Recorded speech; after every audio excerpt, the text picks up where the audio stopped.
shall not want.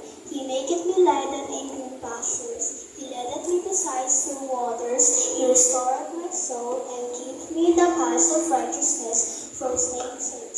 Yet though I walk through the valley of the shadow of death, I will fear no evil, for thou art with me. Thy rod and thy staff, they comfort me. Thou preparest a table before me in the presence of my enemies. Thou anointest my head with oil, my cup runneth over. Surely goodness and mercy shall follow me all the days of my life, and I shall dwell in the house of the Lord forever. Amen. Praise the Lord. John chapter 14, verse 15. If you love me, keep my commandments. Amen. From the book of Hebrews, chapter 13, verse 8. Jesus Christ is the same yesterday and today and forever. Amen.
Lagi